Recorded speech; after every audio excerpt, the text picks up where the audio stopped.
are currently in Kunming in China, which if you're only following us via our videos and Instagram posts, you would probably have no idea because we're very, very far behind. So we thought we would sit down and just have a little chat and give you an update as to what's been going on. Yeah, where we are and how it's been going so far. Yeah. We're 69 days into our trip from the first day that we started riding. Yeah. So when we started in Thailand, what most of you don't know is that Justin's dad actually started with us, and he was in Thailand with us for about the first 3 weeks, which was super fun. But it also kind of started us off a little bit behind on posting because when you're with family, you just want to hang out with family. And you should hang out with family. You should hang out with family. You family. shouldn't be sitting on your phone or sitting on the computer. So we weren't sitting on our phones or computers. So that's kind of point number one as to why we're so behind. Point number two is that not like 1 week into our trip, one of our computers died. So that was fun. Yeah. So instead of having 2 computers so that both of us could do work at the same time, we now had to share 1 computer, which drastically decreased productivity. And we don't like each other that much. No, we're not very good at sharing. Well, I got a new computer here in Kunming, so it's all better now. Yeah, so one of the things that we've done in China, since we used to live in China for 4 years, we know how to order stuff online, and we had a new computer delivered to a warm showers host here in Kunming. So problem is finally solved and we no longer have to share. Hurrah! Yay. So we thought we'd just kind of break down our experience cycling in Southeast Asia versus China and just kind of give you a little like rundown of how everything's been going. Yeah, so the trip started in Thailand, and Thailand's amazing. Oh my God, I miss you, Thailand. Super nice people, nice drivers. Drivers aren't honking. People are going out of their way to help us. We had so many freaking bike issues when we started. Yeah. And it was amazing, the people that came out of the woodworks to help us with bike issues. Yeah, I mean people that could speak 0 English, like not a word. They couldn't even freaking say hello. And they would see us stopped on the side of the road working on stuff, and they would stop and ask us if we needed help in Thai. We knew what they were asking through context. And a lot of times we didn't, but the times that we did need help, I mean, we would just show them whatever part was broken, and they would be like, okay, wait, I'll be right back. And they would go away on their motorcycle or truck or whatever. And sometimes maybe 5 minutes, sometimes 2 hours later, they'd come back. Yeah, I mean, they would go all around town, like asking their friends, searching for a part, taking us to the nearest shop where we could get something fixed. Like, it was incredible. Like, It really was. And none of them would accept payment for any of it. Oh my, nobody. Not even like when you got to a shop that would like make you something. Yeah, the machine shop that fixed our wheel for us. Using a metal lathe and turning down the axle of the wheel. That's something that you would normally have to pay for. Yeah, he spent like at least an hour working on our we wheel. were at his shop for 2 hours. Deathly hungry and out of water. But regardless, we were there for 2 hours, and he fixed it. Yeah. And wouldn't take any money. Nope, no money whatsoever. We were just like in complete amazement. Yeah, The wonderful. Thai people. Love you, Thailand. We miss you. I think it's the Buddhist culture that really helps to cultivate the kind of culture of giving there. Because it's much to the way of, not feed forward, sorry, what is the word? Give and you shall receive. Instead of giving back, You pay it forward. Pay it forward, that's it. Yeah.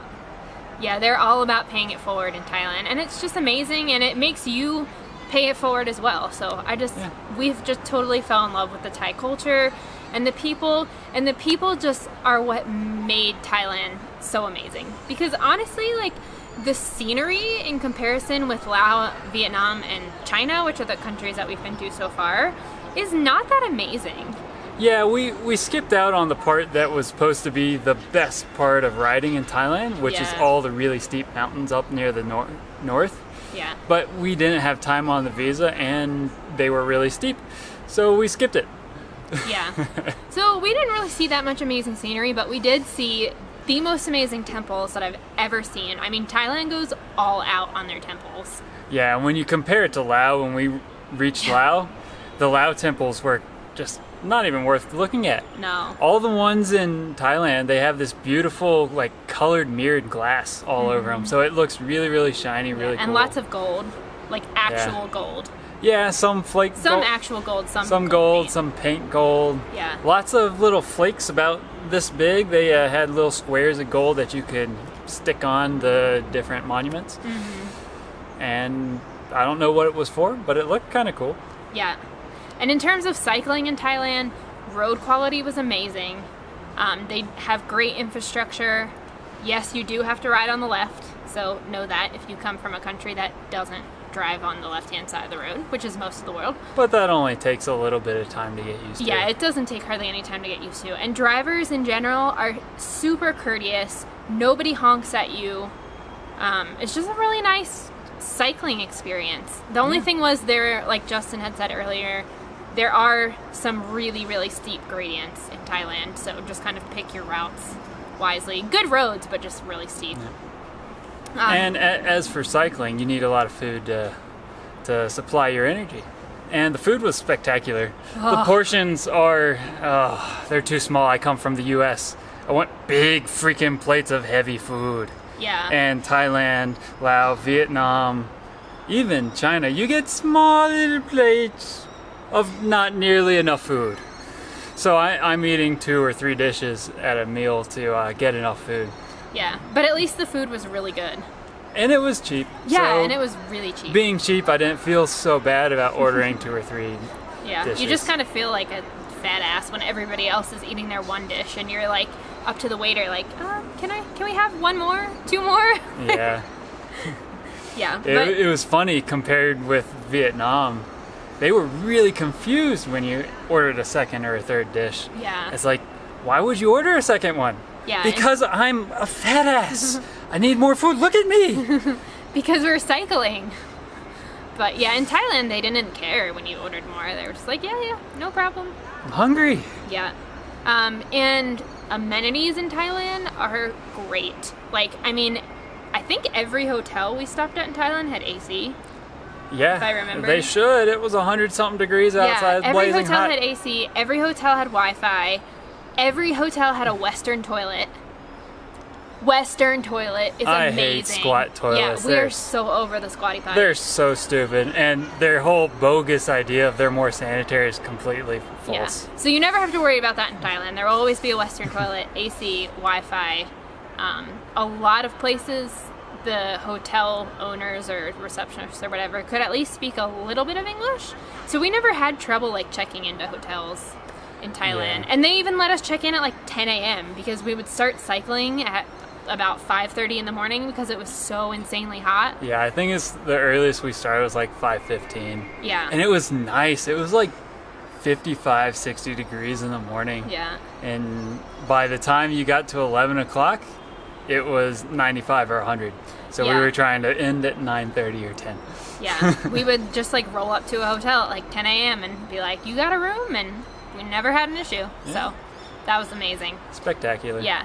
Now crossing into Laos, totally different story. I mean, the hotels in Laos were about as basic as we've ever seen. Yeah, lacking fans, lacking AC, Yeah, squatty potty central. lacking, not compared to China. No, but compared to the rest of Southeast Asia, yeah. Yeah.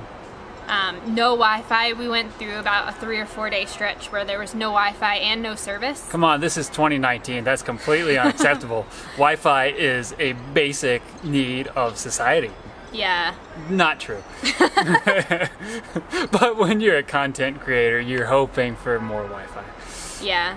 So that was a little bit disappointing. But I mean, we had expected that Laos was less developed than Thailand. And it is. There's only Yeah. 7 million people in Laos.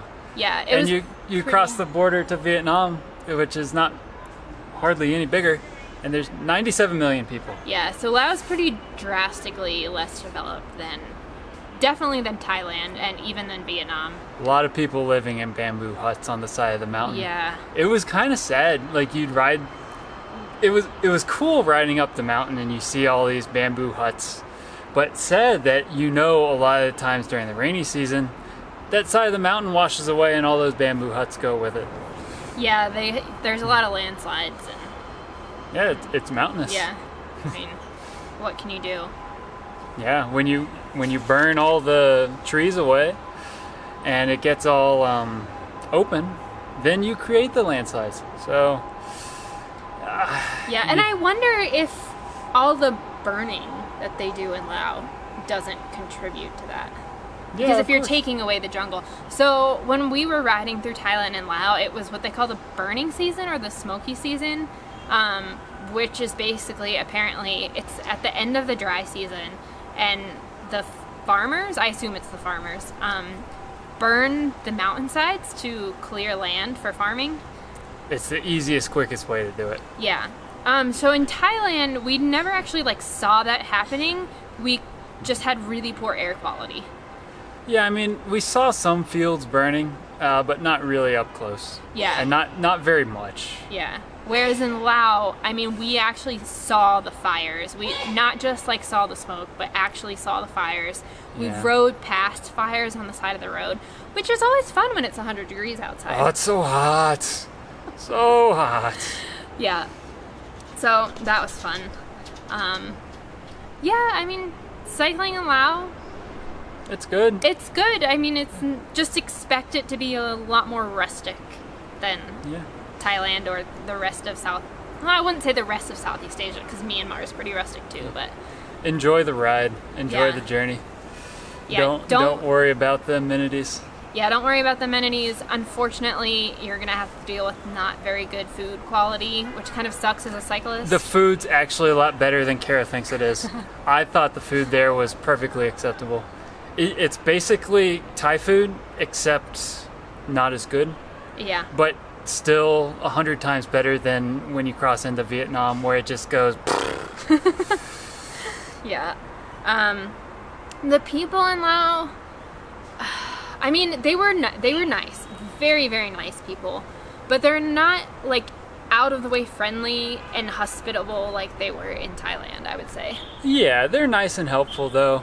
But Yeah. I think the reason they're not as helpful is they can't be. They don't have the means to be That as is helpful. true. Yeah. There's a funny story. I had to get the bike rack fixed to just modified to make it better for our bags. But the guy, he was 33 years old, and his dad was, get this, 45. And he was on his 6th child. And that's 6 for you guys. This is 6 in China. Yeah. Crazy. It is crazy. His dad was 12 years old when he was born. Yeah, so the people in Laos, they were very willing to help us. We just had to be the ones to initiate it. Whereas in Thailand, the people would just come up to us if they thought that we needed help. Yeah, I mean, we stayed at a hotel one night it was the water festival on New Year, so the hotel was closed. And they're like, no, you can't stay here. It's like, can we camp on your lawn? Sure. Yeah. And so we used their restrooms and their water Yeah. all night and camped there, and it was fine. Yeah. Except for all the gunshots going off at night. That was crazy. Yeah, instead of fireworks, I think they just shoot their rifles up in the air. Yeah, rural Laos can be a lot like rural America at times. Yeah. They were all about shooting off guns for the new year. The little kids had water guns, and apparently the adults had rail guns. Had big guns. Yeah, which was our first experience with that in Asia so far. Yeah. So that was fun.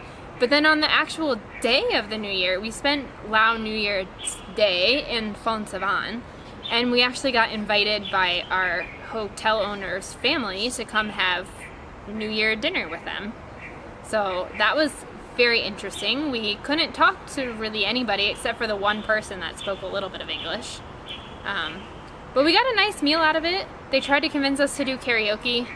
They didn't get very far with me, but Justin did a couple songs with the one guy who could speak a little bit of English. Yeah, and he picked a bunch of songs that we had never heard that were probably from the 80s or the 70s or the 60s. They're really old. Yeah, really old, not very good songs, but at least it was in English. Yeah, good enough. Yeah.